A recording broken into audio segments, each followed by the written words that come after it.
Capítulo noveno, 1956. Segundo año de vacaciones en Gea. El ir a escuela diferente trajo con el tiempo amigos nuevos de mi misma clase. Pepe Flor, su padre, era el único pastor de ovejas en el puerto, al menos nunca había otro, y su madre llevaba la carnicería. Fernando el Mergildo, geano e hijo del tío Severiano, y Juanito Cano, el cojico, el vecino de enfrente de mi casa. Todos los vecinos de la misma edad nos llevábamos bien y hasta en cierta ocasión creamos el equipo de fútbol de la calle, con los hijos del tío Ramón, los geanos Ramón y Narciso, el portero, en el equipo. Ramón Garcera era su impulsor. La madre de éste tenía un comercio de ultramarinos en nuestra calle y ello pesaba en aquellos tiempos. Durante el curso cumpliría los 10 años y lógicamente al verano marché de nuevo a Gea. Como el año anterior me estaban esperando mis amigos y esa misma tarde fuimos a bañarnos al río Guadalaviar, nuestro río.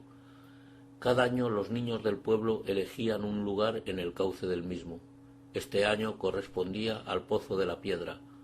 Una vez allí ocurrió que José el Severo, 2 años mayor que yo, no tenía bañador y no se atrevía a bañarse. Le dije que si no le importaba yo le dejaba mis calzoncillos, pues yo tampoco los tenía, y aceptó. El río contaba en este punto en su orilla con 3 peñascos en forma de escalera que se correspondían con 3 profundidades diferentes del caudal. Mientras en los 2 más pequeños no cubría, el más alto era propiedad de los mayores, tanto para lanzarse como para bucear, y era el pozo que daba nombre al lugar. Tendría unos 2 metros aproximadamente. Se metieron rápidamente en el agua y ello me dio opción a subirme al peñasco más alto.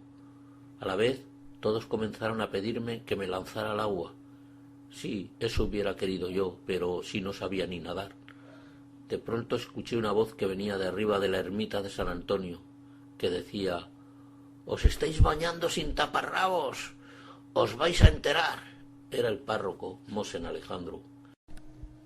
Mis amigos no dijeron nada, pero de los más mayores tuve que escuchar: «Acabas de llegar al pueblo y ya nos has jodido, Bernardino».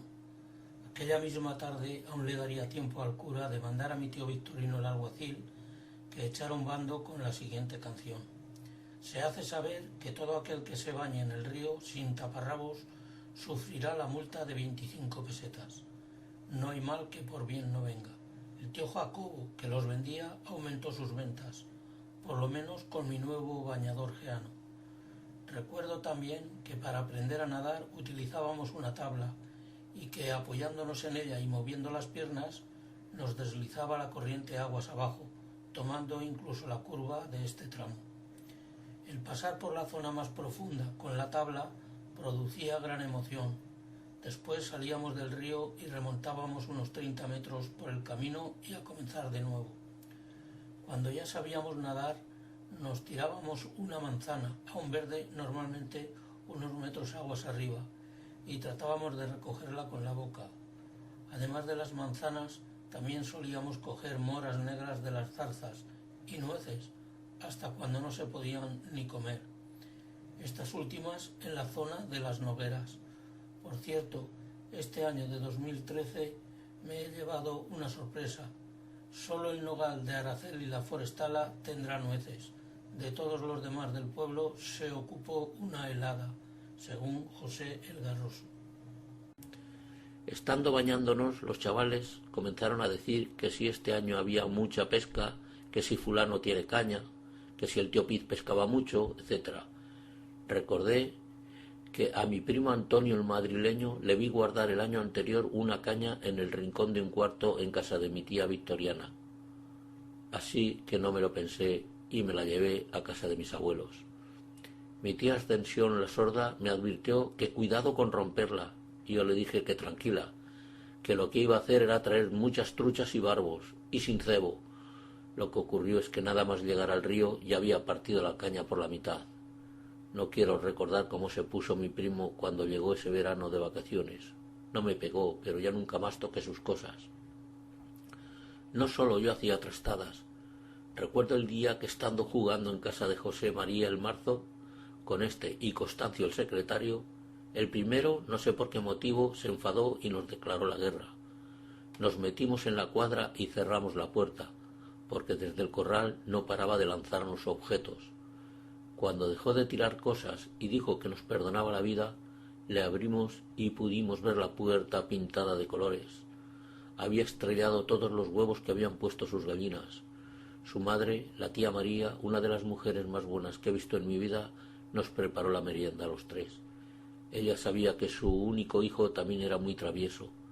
Me pregunto ahora por primera vez en mi vida, ¿qué dirían las gentes del pueblo cuando nos veían aparecer cerca de ellos? En la carretera viviría otra anécdota. Junto a la sala de espera del autobús, siempre la llamé la cueva, ocurrió cierto día que estaba por allí con Pablo y Constancio. De pronto se presentó un coche con 2 ocupantes y paró junto a nosotros. Bajó el copiloto, un hombre muy delgado, con traje, y sin apartarse del coche se dirigió a nosotros. Chavales, venid aquí.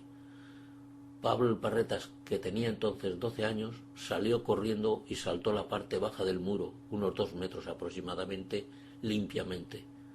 Aquel hombre era el futuro maestro de escuela de los mayores, y nos dio a los otros 2 chiquillos 1 peseta cada uno. Posteriormente ensayó Pablo el salto y le suponía mucho esfuerzo y tiempo el rebasarlo. ¿Y si llega a ser un ladrón de niños?, nos diría Pablo después. También, como todos los años, me tocaba llevar el trillo en la era. Mi abuelo compartía la parva con mi tío Victorino el alguacil, y su hijo Victorino y yo llevábamos los trillos. Los mayores se metían al pajar a comer y a nosotros nos mandaban con los mulos al río junto al puente a que abrevaran. Estábamos esperando toda la mañana ese momento. Bajábamos y subíamos a caballo sobre los animales y los metíamos en el centro del río. Los mulos se mojaban la tripa, pues entonces sí que bajaba caudal. Les tirábamos del ramal de vez en cuando, como nos habían advertido los mayores, pero a veces le preguntaba a mi primo, 3 años más pequeño que yo, ¿qué pasa si los dejas que beban sin parar? Nada, ¿lo ves? Luego regresábamos cuesta arriba hasta nuestra era, la más alta, y nos tocaba comer a los 2 solos. Comíamos juntos y a mi primo le contaba cosas. Lo tenía embobado, pues yo no paraba de decir tonterías imaginativas. Cuando pasaban sobre nuestra cabeza los aviones Sabre del Ejército del Aire que hacían prácticas de tiro en caudé, les disparábamos, y cuando desaparecían decíamos que les habíamos dado. Le decía yo, si ellos nos dispararan en 1 segundo teníamos la trilla terminada. Curiosidades de la vida. Mi primo hizo el servicio militar en el polígono de tiro de caudé y yo en Manises, donde aún estaban por entonces este tipo de aviones norteamericanos procedentes de la Guerra de Corea, 1950-1953. Por cierto, hablando del río y del puente, debajo de este y en el lado del molino se tiraba las hojas secas de las panojas y era un sitio ideal para que los niños nos lanzáramos desde arriba sobre ellas. Algunos nos entreteníamos girando las varillas de hierro de las barandillas, tan largas como el puente, y aquello producía un ruido muy molesto. También solíamos coger cangrejos y caracoles. En cierta ocasión, la madre de Pepe, el matachín, nos cocinó unos cangrejos y también comimos liebre que ella tenía. Era la primera vez en mi vida que la probaba. En la entrada de esta casa, en la calle de en medio número 11, existe una cueva que se adentra hacia el interior de la montaña. Pensábamos de niños que posiblemente en la época mora se comunicaría con algún punto estratégico de la villa. Nunca entré en ella. ¿Miedo? Actualizo. Modesta, su dueña, me enseñó hace poco la entrada de la misma y me dijo que no tiene mucha longitud y que conducía a casas cercanas de la villa. Y es que a veces, por boca de sus dueños, conocemos datos que nos sorprenden, como cuando durante estas últimas fiestas Antonia, la dueña de la casa Palacio de la calle Mayor, lugar donde veraneaba el escritor costumbrista y político don Manuel Polo y Peirolón, no era su dueño. Me dijo que el edificio se había construido a principios del siglo XX, aprovechando 3 viviendas existentes. De niños creíamos que era mucho más antigua y que pertenecía al escritor de Temas de la Sierra.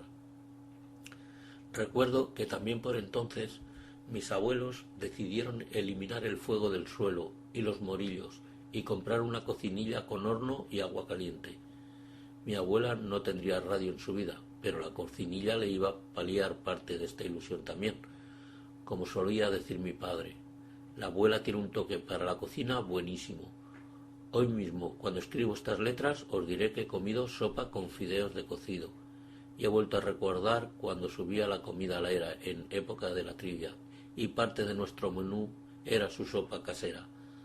Tanto me acercaba al fuego que me ponía completamente rojo y me dolía la dentadura, cogiendo rabietas por ello. Solía decir que el primer dinero que ganase en mi vida sería para cambiármela, como mi padre. A sus 35 años, ya la llevaba completamente postiza, tras muchos viajes andando a Cella. Cierto día de estos, estando en los porches del ayuntamiento, comenzaron a llegar personas a la plaza por la calle de la taberna, algunos con pozales, gritando «¡Fuego! ¡Fuego en casa de Sebastián!». Los niños lo primero que hicimos fue ir a alcahuetear al lugar del siniestro, una vivienda próxima al actual restaurante del Soguero. El humo salía por una ventana lateral de la casa. Después de observar la cadena formada desde la acequia madre en el Carrerón hasta la casa del tío Sebastián, nos añadimos a la cadena de brazos y cubos. Aquello fue de tanta excitación que aún siempre que paso por allí y veo dicha ventana lo recuerdo. Además, no olvidemos que apreciaba mucho al tío Sebastián, pues era amigo de mi padre. Años atrás juntaban sus equinos para tener un par, y mis amigos solían provocarme diciéndome que su hija Lorenza era mi novia. Recuerdo que ello me producía enfado, no sé por qué. Ambos éramos chiquillos humildes y jugábamos juntos en la calle. Como todo soñador, también era muy tímido. Este verano, las andanzas por la huerta y sus frutales y contar las películas que había visto en el puerto también fueron habituales. Pero, como observaréis, mis mentiras ya no eran dañinas. Uno de los lugares de distracción continuaba siendo el corral de casa de mis abuelos. En cierta ocasión estaba dentro con el nieto de la tía Paula. Ya dije que los niños veraneantes eran como un geano más, y creo que vivía en Barcelona y no recuerdo su nombre. Y cerramos la puerta. Fuera estaba mi prima Virgilia, la niña, y Ángeles, y las insultábamos. Virgilia nos decía: «Poned el ojo en el agujero, que mirad lo que tengo», y asomaba un palo pequeño por el agujero en la madera de la vieja puerta, que aún existe. Recuerdo que cuando soltaban a los cerdos de las cortes, cuadras, por el corral para que éstos disfrutaran de más zona de movimientos, como eran tan grandes les tenía miedo. Muy diferente a cuando mi abuela ordeñaba las cabras, pues sabía que detrás venían las cuajadas con azúcar. Por cierto, tras fallecer mi abuela, mi abuelo se desharía del burro y el mulo, adquiriendo una burra muy dócil y pacífica. Mi primo Luis el madrileño me ha recordado en ocasiones que le encantaba subirse en ella, a él y al resto de los niños madrileños de la familia. Quiero dejar ahora un recuerdo para los ratos pasados con un niño 2 o 3 años menor que yo, que también por entonces jugábamos mucho, tanto en el corral de su abuela como en el de los míos. Tenía obsesión con las casitas que hacíamos, al principio en la calle del Curadero, pero como nos las rompían, pasamos a edificarlas en el interior de los corrales. Para tejado les colocábamos 1 o 2 tejas, para pared unos ladrillos o piedras y para puerta una tabla. Era Lorenzo Sáez, nieto de la tía Nemesia la niña.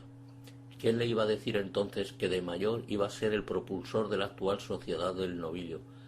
La vida es injusta. Falleció cuando venía hacia el pueblo desde Zaragoza con toda su ilusión para tratar asuntos relacionados con dicha sociedad. Aún recuerdo las risas que se echaba tanto él como su primo Pepe el Federal o el menor de los Perdigones, cuando recogíamos excrementos de los conejos en el corral o de las ovejas en la calle del Curadero, y los almacenábamos dentro de la minúscula caseta, y yo decía que al pueblo ya no le iban a faltar olivas negras para el invierno. No jugábamos con juguetes, ni teníamos kiosco, pero éramos felices.